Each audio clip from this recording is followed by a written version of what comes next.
Hello and welcome to another episode of Supercoach Insider. My name is Chris and welcome to the team pod. Let's get into it, guys. I will apologise. Obviously, last week I wasn't able to get it out, but it kind of was a bit inconsequential at the time. I wasn't looking at making any trades. I do recommend following me on Twitter, CFX_1, because I actually went through there what the trades I did over the weekend were and things like that as they came across. But the changes to my team as well, which I don't think I covered in a video before the season started, right? So I'm going to go through everything today and the changes that I made, along with the trades that I made, go through the scores. So I'm ranked quite well at the moment. I'm ranked 1,173 overall, and last week I think I was ranked 640th, with a great round one score of 2277. I come back to earth a little bit this week with a score of 1958. Max Gawn, the main culprit in that. If Max Gawn goes 120, all of a sudden I'm top 1% again, and I'm probably climbing as opposed to dropping, but them's the breaks. So let's have a look at the team, guys, and how it's shaping up at the moment. So not really much change in the backline. I'm pretty sure that this is how I set up the backline previously. Oh, DeConing's in there. Huh, how did he get there? We will go through that. I have Caleb Sarong. So one of the things I did was I actually had a look at the numbers and I traded out Will Day, Finn Callahan, and Lloyd Meek on the premise that I probably won't make up the points that I'm going to lose in the bye from having them. So I was like, what I did was I traded Sarong and Gawn in for Meek and Day, and then I went Callahan down to Finn O'Sullivan. So, look, I'm not sure if that's going to work overall, but and I'll go through the reasons why. But so far, so good. You know, the proof was there, especially when Gawn was in his first week of scoring. Now, not so much. Now it's probably sort of almost even keel. But Meek has been underwhelming so far, and his run just about to start. And then Day has also been underwhelming outside of his round zero greatness. Finn Callahan, though, looks really, really good. Outside of that, the changes that I made this week. So I had Bailey Smith, and with Bailey Smith going down and getting injured and laid out, I ended up trading him. I moved Ben Patton forward, who you can't see in the team because he's actually gone, and I moved DeConing in. So the premise was there. Now, this would have been Freya if we had noticed before the round kicked off, but considering that they played in the Friday night and we didn't find out about Bailey Smith until Saturday, I believe, I was kind of forced into it. Now, the premise of bringing in DeConing for Smith was we didn't really know the severity at the time. I think it was looking likely that it could have been 1 to 2 weeks, and I didn't really know how to read that. Is it 1 to 2 weeks from when the injury was announced, or is it 1 to 2 weeks from when the injury happened? Because the rumor was that the injury happened, during the third quarter of the game, and then afterwards he went and scored like another 40 points, right? So those were sort of important considerations, because if he misses 2 weeks, then that's going to be really good having an extra premium, even though DeConing's obviously a mid-pricer, over a lot of people that are going to hold. Also know a lot of people who didn't have that would have had an advantage. So I wanted to try and level the playing field. So the purpose was I'll bring in DeConing, and the other information I had was bad scores were dropping like flies, right? So I already had Perriman's 57 in there. I think, Short's 71 came through. Reed's 36, Trainor's 24. Like, there was so many bad scores coming in. Sullivan's 42. Campo got subbed on 52. Just like bad score after bad score after bad score. Horn Francis with a 61. Sarong only with a 99. So I wanted to try and make up points because I thought it was going to be a fairly low week. So I was like, look, I'll go to DeConing. If he tons and someone's 18th person is, say, a Zach Reed on field, I will get the advantage there. And, that advantage could be If he tonned, it would have been, 64 points. Didn't quite work out that way. I definitely gained points. I gained probably 30 points anyway because I would have had Zach Reed on field. I'm not sure how far extended my 18th player was and how many points that would have been, but I definitely made some points. Was it worth a trade? Probably not. Okay, but you live, you learn, and sometimes you take risks in Supercoach that don't necessarily pay off, and that is how I play the game. I play way more riskier than most people do, and sometimes it pays off and sometimes it doesn't, which is kind of my downfall. I mean, I generally every year, and if you followed my series, every year I make a charge and I'm in the top 200, 300 or whatever it may be, and then the buyers come and I've run out of trades and I'd fall off a cliff. Now, last year I still managed to do better than a lot of other content creators around, but I dropped to around a 2,000 overall score or something like that. And that's been the case the last, I reckon 3 years, where I've been in the top 1,000, approaching the buys, and then I've just dropped off the map because I ran out of trades late. That could be the same thing that happens this year, or I could go better. Who knows? Anyway, so let's go through it. So what am I doing this week? Oh, the trades that I made. So once Flynn was... once Ashcroft was named in round one as not being the sub, I traded Flynn out to Ashcroft, which gave me a little bit of money. I also then converted that money into bringing in Xavier Lindsay and Jack Henderson on the Pine. So what I actually had before that was I had Hewitt on the Pine here, and I believe it wasn't Max Hall. It was another, maybe Hasty or something similar. A 119k guy in this spot, right? And so then I thought, I really like Lindsay. I've got the extra money because now I've got, don't have Flynn.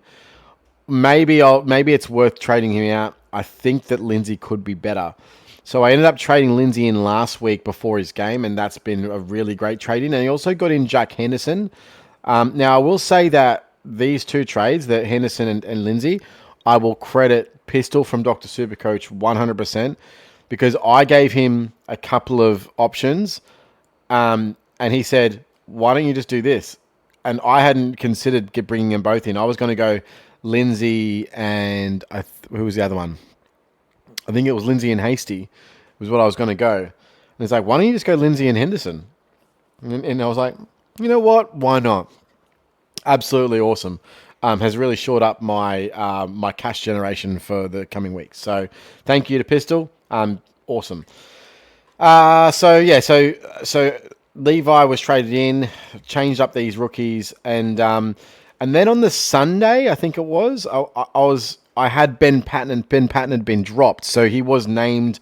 But then when the Friday squads came through, they dropped Ben Patton, which was a bit of a shock to me because they lost, I think it was Melican with a groin. And so I was like, Ben Patton, even though he was subbed in the third quarter, he's got plenty of job security. Like, he's going to have at least another 2-3 weeks in the team before all these guys start coming back. And then he was dropped. And then I was like, well, maybe not. Maybe I was completely misreading the situation. And then Riley Bice went and had his amazing game. But so what I did before then is I traded him to Hewitt, right? So I just thought, look, job security and role-wise, Hewitt's got a much better of both.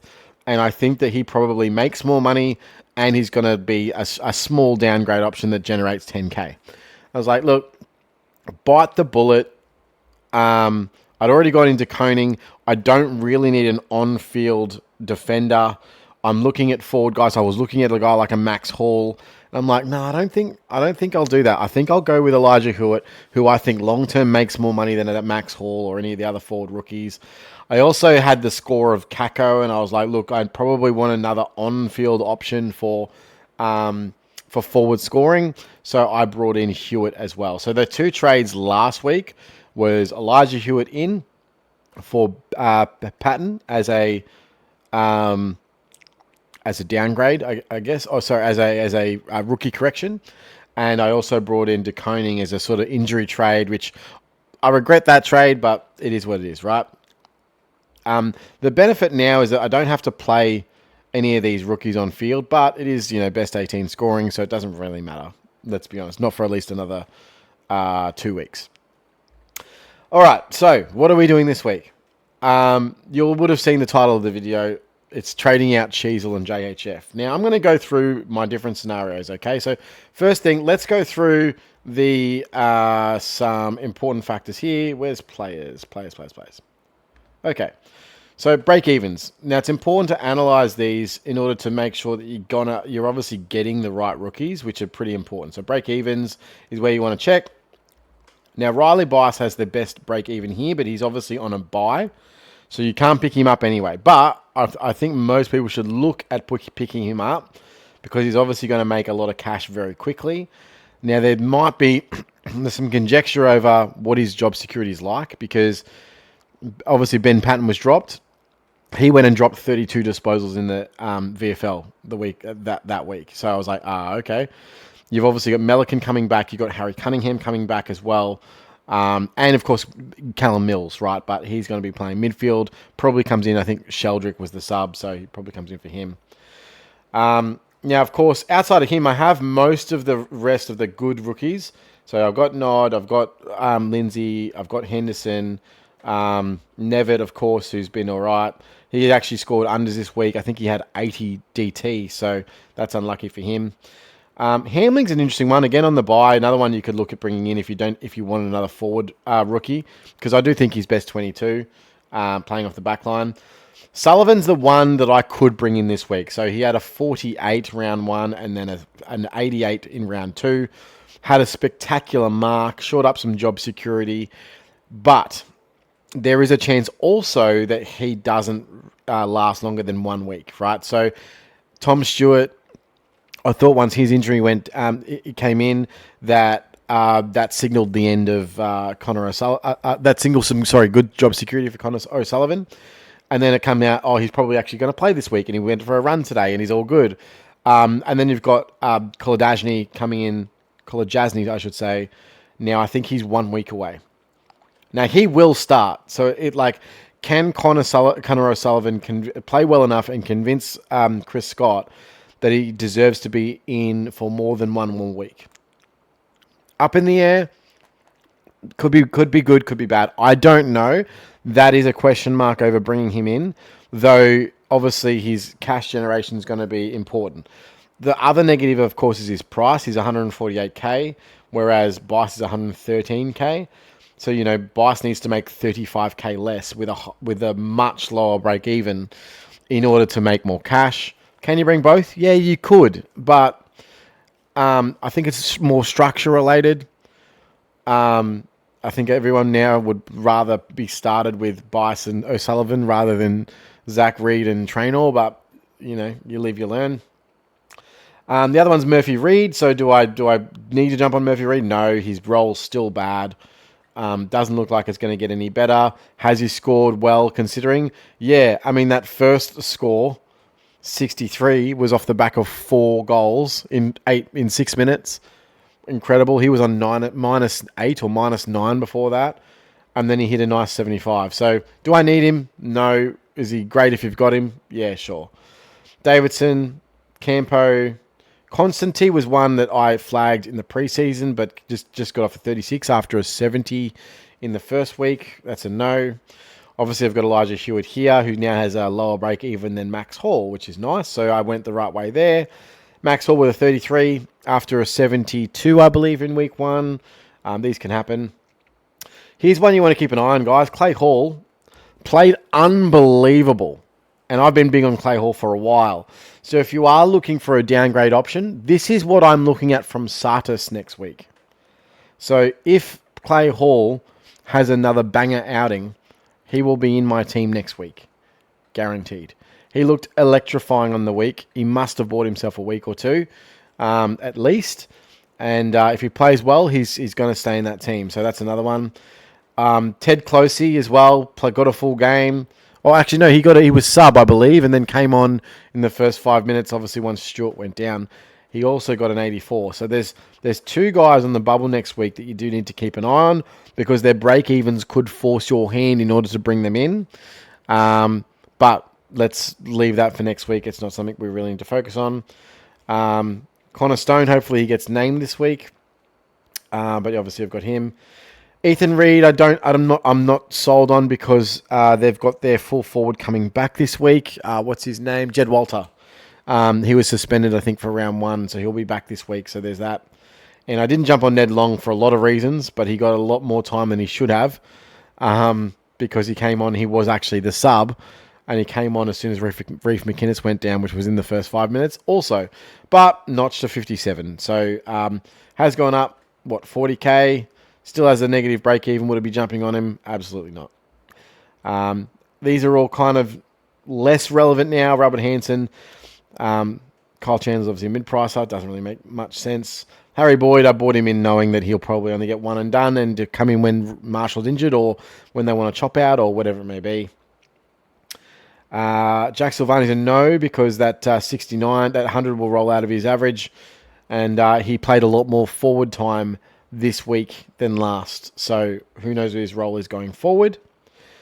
That's a no on Harry Armstrong, obviously off the back of a 49 and a 44. Sartist obviously turned a corner, but now he's got a broken hand. So do you get rid of him? Do you not? What do you do with him? I'm not entirely sure yet, but I will hold till next week and then reevaluate. See how we go. Corey Warner is obviously gone up, 43K now. So that's one. Curtin had a great game, but he had a really bad first game. I wouldn't be turning into him. Tyrell DeWar played one of the best games, well, definitely his best game that I've seen him play. Unbelievable. Looked electric out there. He's also one you could look at if you really needed a forward. But 160K, a lot of these guys there that could also drop a 20 or a 30 next week. But I was just really, really impressed with Tyrell DeWar. Joe Berry, I'm glad I missed that after being really hot in pre-season. Port just don't seem like it, unfortunately. Justin looked all right. Looked even better than his first week, 82 in his second week. If you have him, great. If you don't have him, don't worry about him. Jackson Pryor, not really interested in that at all. Kako, obviously I think he had a calf issue in the first week. Leak is one I'd get off if you're on him. Can't really do much about Traynor. That was a really bad score. And then someone to monitor here as well as a 99K forward, obviously, in Thomas Edwards with Langford down for 4 to 6. So he'll get some time in there. I think that pretty much closes that out. Christian Moraes didn't play too bad. He was the sub. So that's something to be aware of with a 52, which isn't bad at all. And then I would definitely be off Angus Hasty. And I think that pretty much Liam O'Connell, 42, and had a bad first week in 35. Not interested. Yeah, I think that's about it. All right, and you can jump on guys like Freya, Callahan. I'll talk about them a little bit later. So I suppose I did all this to sort of point out that do I really need any of the rookies? And the answer really is no. It'd be luxury correction trades is what I'd be doing.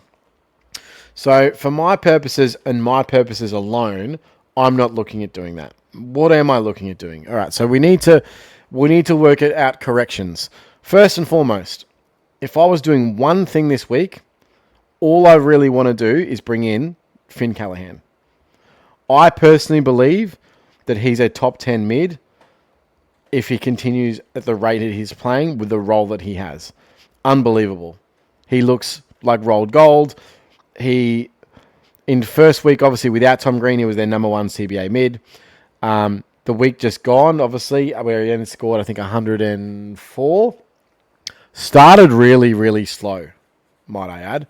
I think he was only on one Supercoach point with 5 minutes to go in the first quarter, right? Like, started really, really slow and then ended up on 104. So he had a really great 3 quarters. He just looks awesome. In transition, the transition game, his burst from stoppage, the way he uses the ball, these long raking kicks, everything he does is really Supercoach relevant.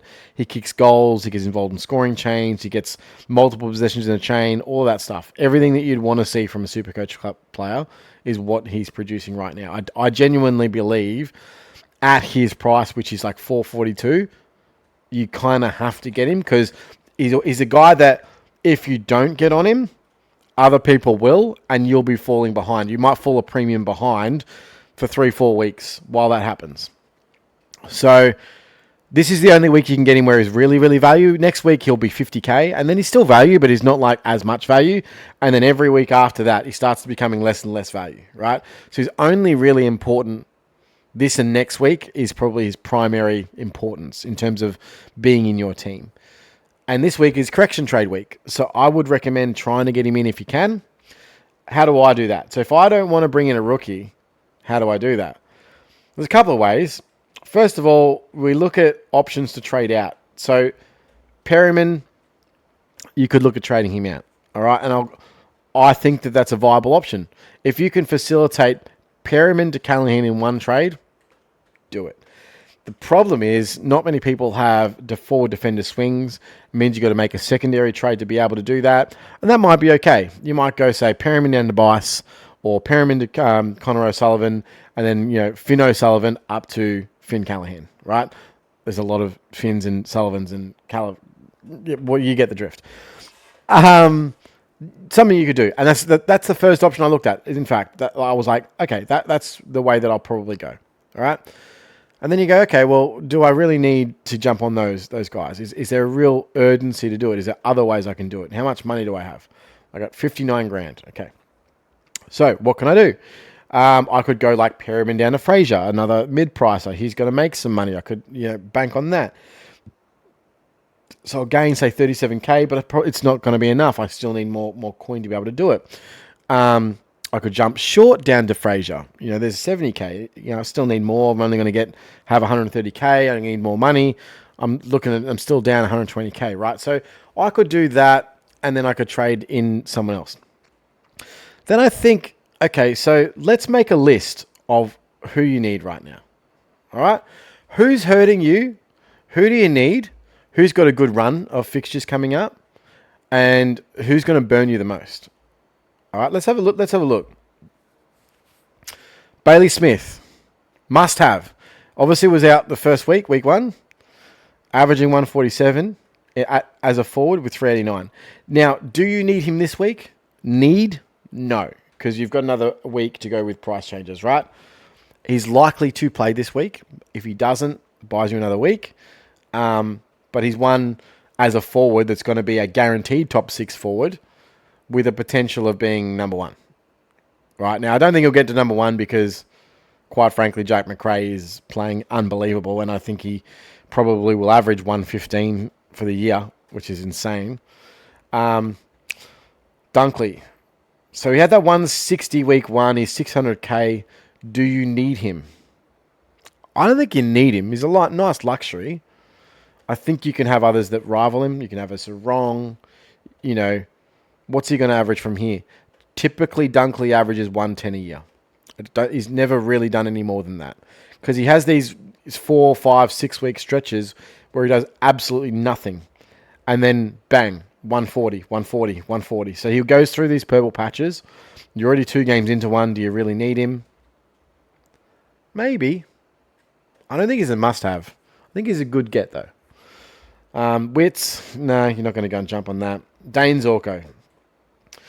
Now, fixture-wise, obviously, Dunkley and Zorko have the same thing. The difference is Zorko's obviously a defender, but he's currently the 5th best defender with a break-even of 59. All right?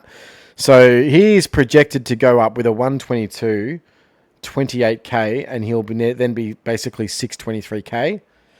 And if we look at his upcoming projections, so this week they play Geelong at the Gabba. Anytime they play at the Gabba is obviously going to be a good thing for Brisbane. Then they play Richmond. There's halfback points available. 161 last time against them. 130 against Geelong. And obviously, Bulldogs actually can score off halfback, but they might try to do a forward tag. And then Collingwood, they give up so many points. They just gave up 140 to Bailey Dale. St Kilda, both huge halfback fixtures, right? Then Gold Coast and North. You got to say, and even Melbourne, to be honest, for the next 7 weeks, there's at least 6 fixtures where Dane Zorko could potentially go 120 plus. Right? Now, what's his ownership for Dane Zorko? Let's have a look. Ownership currently is So 2.2% traded in. It doesn't say here. Might have to go into a different screen. But what I can do is I can find out here, right? So coach's choice. We want to be focusing in on the rank on the 1%, right? So this is the chasing pack. So I am in the 1%, but I want to know how many people in the 1% have Dane Zorko. Let's have a look here. Dane Zorko. 60%, 61% of the top 1% have Dane Zorko right now, who's absolutely crushing it. Okay? Bailey Smith is obviously the other one. And Tristan Cherry, one I don't have. I have Gorn over Cherry right now. Right, with TDK being the one. Is Gorn in this list? Wow, no. Max Gorn down here. Wow, so from Max Gorn, yeah, that's unfortunate, right? Imagine if I actually got a decent score out of him this week.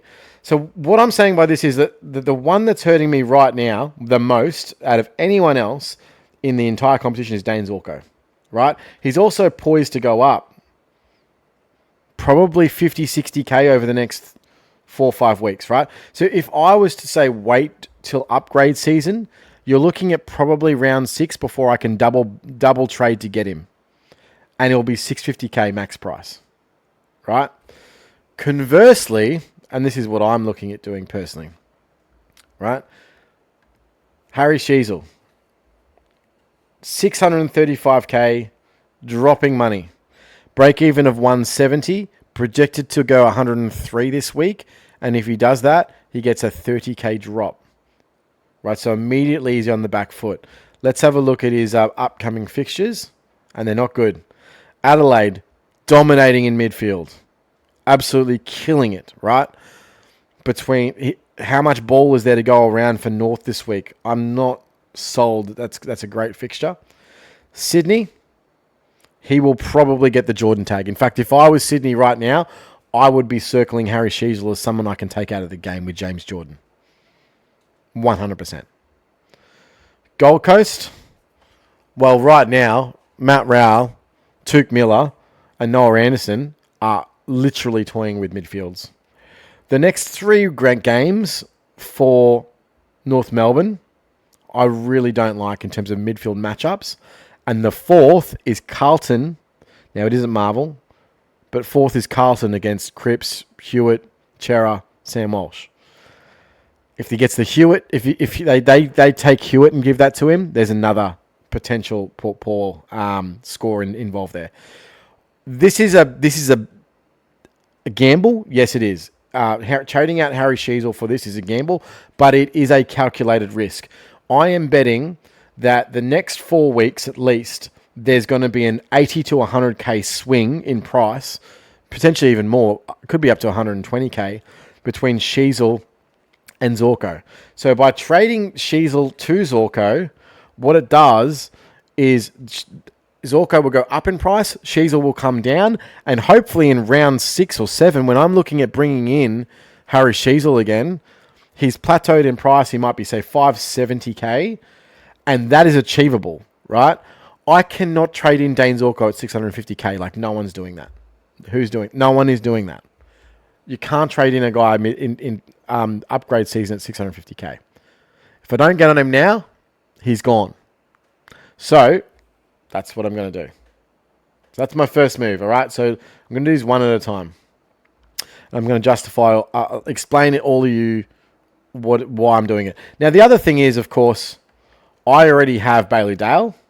So there is an option that you could go with, say, I want to trade out SHEEZEL, but I want to get in Dale and generate 100K of cash to put elsewhere in your team.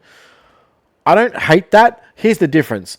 Bailey Dale's on a bit of a heater at the moment. I do expect Bailey Dale to average like 105 to 110, right? I know that Dane Zorko playing as a defender can average 110 plus, right? So the difference is I'm probably trading points-wise, like like for like. SHEEZEL versus Zorko points-wise is like for like, but I'm gaining cash. Okay? Whereas the other one, I don't think Dale and SHEEZEL are really going to be like for like in terms of points. I think that SHEEZEL's probably better. let's have a look at Dale's fixture upcoming, which might give us a more clearer indication. Obviously, we know the Zorko fixture. That's insane. So we've got Carlton, Freo, Brisbane. So yeah, it's nowhere near as good.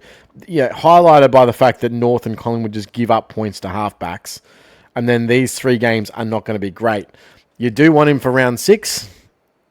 So maybe he's a first upgrade. And look, I understand that maybe he's not going to be available at a decent price by then. So there's that element too. But take all that information, do what you want with them. I'm not saying this is for everyone. It's for my structure and it suits my structure, but it may not suit yours. So take that with a grain of salt. All right, that's the first part. So do I want to trade out Perryman and Short? And a lot of people are doing that. I've decided not to for now for a couple of reasons. First of all, Short has St Kilda this week. St Kilda, obviously, as we know, give up the most scores to halfbacks in the entire game. They have for 2 years. And I don't see anything changing this week. They also gave up the most scores versus Geelong's halfbacks and backline this week. All of them were defenders. The thing is, they possessed the ball so much that no one on Geelong scored. I think the highest score was 90-something. So that's unusual, but I would still back Shorty to have a good game against these guys. Now, I'm not saying that the Brisbane or Freo matches are good. I don't think that they are. And then it's Gold Coast, Melbourne. It does sort of ease up. And then 9-10 is nice, leading into those buys. So look, if you end up holding him, that's one thing. I don't necessarily even plan on holding Jaden Short. Here's what I'm going to do. Tom Stewart just dropped 8 points last week and is priced at $520K. All right, let's have a look at Tom Stewart. We're looking at guys we're going to bring in, right? Tom Stewart, by the way, he looks like rolled gold when he's not on the sideline nursing an injury. Both first and second week. All right, here we go. 184. Now, it'd be just like Tom Stewart to come out and drop a 184 this week just to shit on people's face. But if we look at the projections, now I don't take too much into this because the projections on Tom Stewart are really low. Projected score 67, 67, 74. That's not right? His projected score should be around 92, 110. Okay? So he will drop, I would say, at least 50K in the next 3 weeks, right? Probably 60, maybe 70K. It won't be 100K. There's no way he's going these scores. All right? But I will say that from 520, there's a chance that he goes to 450.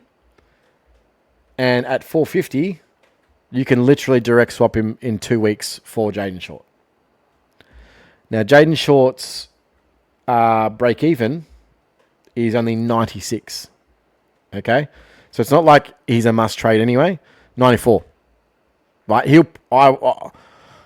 I would bet that he's more likely than unlikely to hit that. And I think that he probably goes, if this could be his best game of the season, right? This is the one that he might get a 110, 115, 120. I think he's gone 130 a couple of times before his career, but this is the one that you want to be on. So I'm going to hold him for this week, evaluate, and then see how we go next week. All right? That's what I'm going to do. Perryman, similar story. Break even's only 110. It's not unattainable. But the main reason I'm holding him is twofold. First and foremost, Riley Bice obviously next week, so we're looking at guys we want to bring in. He's got a very low break even. You're probably going to have to bring him in next week. Who's that going to come from? That could come from a Perryman. That's one thing I've thought of. Similarly, if I decide not to trade him, do I think he can go 110? Yeah, and I'm going to go through why. Round 1, so round 0, 93, was played in the midfield most of the first half where he got all his scoring done and then died off in a little bit in the second half when they took him out, right? GWS pumped Collingwood big time in that second half, bit of a whitewash.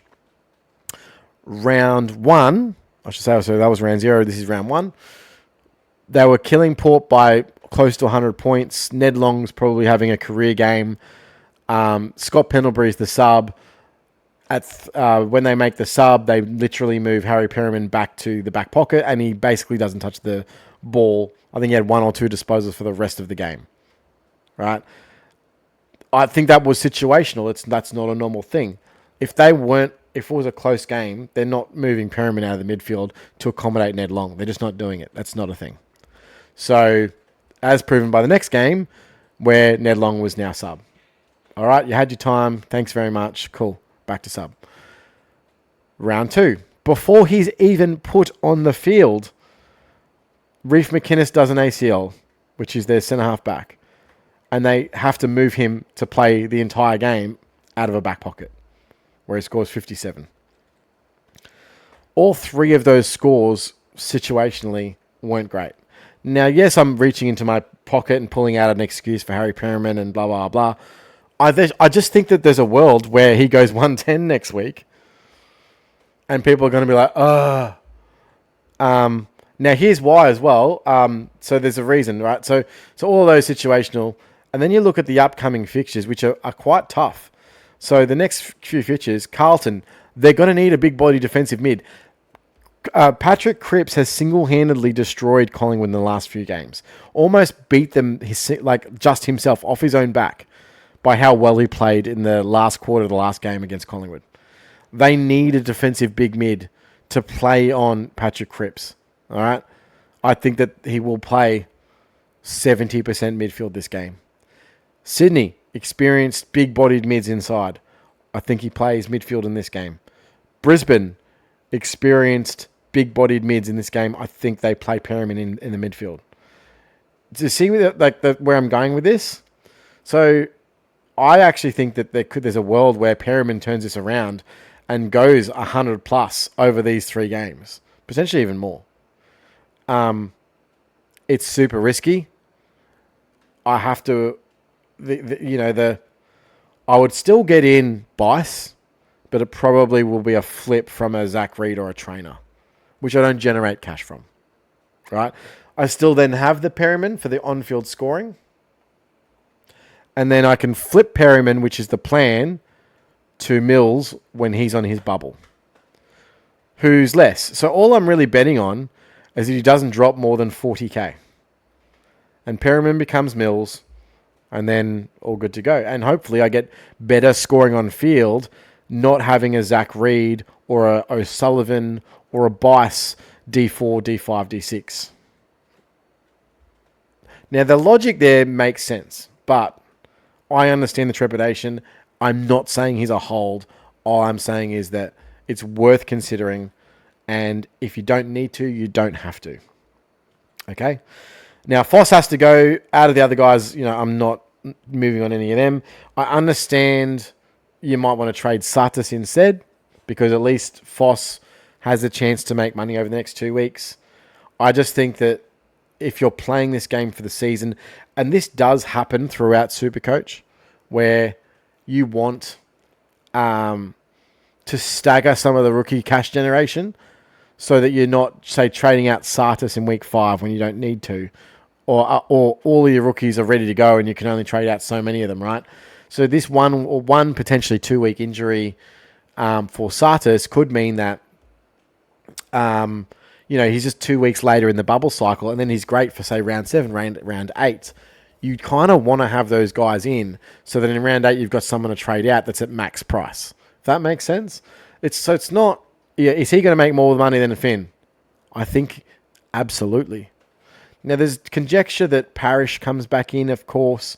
There's also an article that said that they were going to try and bring Parrish back in through the VFL. That could be a thing. I just kind of want to see it. Now, worst case scenario, if one of those other rookies goes massive and he needs to be a must-have, I probably will trade Satis anyway, because if I can generate the same cash for less money, they'll do that, right? If I can go down to a guy that's 119k or 120k or whatever it may be, and gain 80k or 70k plus make the same amount of money, I'll probably do that. Whereas with Finn, it's not going to happen. I don't think they're going to generate the same cash. It actually costs me money to go up, that sort of thing. Not going to do that.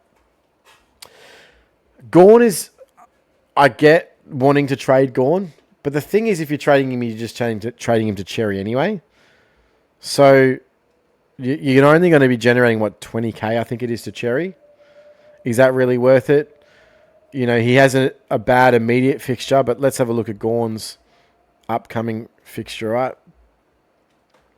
So Geelong against SDK, I'll take that any day of the week. Draper here at Essendon, and I think it's Nick Bryan. I think I don't think he'll get the Jackson matchup here. I think he'll get the it's not Sean Darcy matchup. Richmond Nank, great. Flynn or BJ Williams, great. Meek, great. Big O, not great. He scores really good against Grundy. Rowan, great. Decam, great. Sweet, great. And then Wits again. So he's got, of these upcoming fixtures, this one is definitely the worst. And then there's maybe one fixture, two fixtures that aren't amazing. You know, he's got a really good ruck run. Now, if you put that in comparison to Cherry has a few rough hitouts. Now, he has got through one of them. So one of those hitouts was Max Gawn, and he got through unscathed, and he scored way better. So there is a world where Cherry's actually this season way better than what we think. But Riley O'Brien is a bad matchup for rucks. Brodie Grundy can be neutral. Then Wits. So he's got 3 upcoming really bad matchups. And then it opens up. TDK, sweet. So here's where you want to try and get on him against Carlton. So if Max is still putting up poor scores, I'll look at, trying to sideways him down to Cherry at this point. If that's the case, that's when I'll look to get it done. At this point, I don't think it's urgent to do. I want to keep seeing it. We'll see how we go. The Horn Man. I had the discussion with this on the pod, right? Is Jason Horne-Francis just not the number one guy? That's fine. Maybe he needs Zach Butters in order to be the Jason Horne-Francis that we all expect him to be, right? Now, he's only priced at $537K. Do you need him? Well, I think the answer is, do you have Bailey Smith? If you do, then you probably don't need him. Do you have Rankin? If you don't have either of those two guys, I'd look at trading him now. Rankin's basically a sideways. The guy's going to the moon. He was subbed out and still had a 97, and he was subbed out tactically, right? Guy's going to go up in price. He's not going to be unattainable, of course, because a projected score of 102 is still only going to get him up to 115. But the thing is, at what point are you going to bring him in? So let's say you don't bring him in this week, when they've got North Melbourne, by the way. Then they've got Gold Coast, Geelong. So you probably want to be bringing him in, in this realm. But these projected scores, they're unders. He's going over 100 in every single one, for sure. Right? So you might be looking at bringing in a forward for $550K later. Are you really going to want to do that? It's the same sort of thing with the Zorko thing, right? They're going to be top 6. They're going to be around the mark. But do you really want to be paying top forward price for a forward during upgrade season? Or do you want to get on them now or get off them now and then get them back when they're more attainable, right? So you can get off Horne-Francis at $537K and potentially get him back at $470, where it's a lot more realistic in 4 weeks, right? You can bring in a forward at that price. I mean, look at his upcoming run. I think personally that he has a lot of potential tags coming in. So we saw Essendon tagged with Redmond in round 1 or round 0, where they ran with, who did they run with? Was it Finn Callahan? No, it wasn't. Who was Redmond's tag? And then Sartis didn't get the CBAs in the first one. I have to look at that. But they ran with Redmond as a guy that could go both forward and on the ball, which was a bit strange. We'd never seen something like that before. It was Will Day. It was Will Day, wasn't it? Yeah. So, could they do that again against JHF? Well, absolutely they could. Windhager went to Dawson and he was tagging him out of the game when they were playing. So they're okay with doing tags. Hawthorn, whilst they haven't that I've seen do a hard tag yet. They have been running Finn McGuinness in the team. They could always just go, all right, Finn, for this game, you're going to JHF. Those aren't 3 sort of easy wins. Port suck, man. Port are so shit. And then you're running into James Jordan tag. So you got 4 potential tough matchups. 2 of them are at home, because obviously we've got Gather Round and then a home game, which is good. But I think there's a realm where he drops to, as I said, 470k. Like, he's looking at dropping fairly consistently here. So with 90s, 80s, 100s, he gets down to, the lowest is like 460. I don't think he's going to be that, but 470, 480k, realistic trade-in target, someone you could look to bring in, get him in before the North at the North matchup here if he doesn't drop a stinker against Sydney. And then you've got North, Bulldogs, Adelaide, Geelong, Freo before the bye. All right, their fixture after the byes is not too bad. Not too bad after these first 3 games, or 4 games, 5 games. From round 18 onwards, not too bad. So a guy that I think isn't really right now a must-have, a guy that has scope to be. I also think there's a valid consideration in saying, okay, well, when Zach Butters gets back, that's when we can target him. Now, Zach Butters is due in 3 to 4 weeks. Right, so 1, 2, 3, James Jordan probably goes to Zach Butters or JHF, depending on what they do. And then, bang, you're on for the North game. Upgrade in round 7. So that's where I've decided to land with this. Because I traded out Bailey Smith, I need him. So again, I can understand if you've already got those trading options, you probably won't. The other way you can do it is if you've got a mid forward in your midfield, you could look at trading in a Callaghan or similar. If you wanted to go that route, but this is what I'm doing, of course. So I'm getting Bailey Smith back in and completing that, which gives me 247k to trade out Finn O'Sullivan, right? So if I trade out him, I can now go straight to Callaghan, which, as I said at the start, that was my must-have. Okay, leaves me with about 5k in the kitty. And I'm also going, essentially, I don't think I'm sacrificing on points. So here's the thing. So Zorko to SHEEZEL. Let's say SHEEZEL goes prime SHEEZEL, right?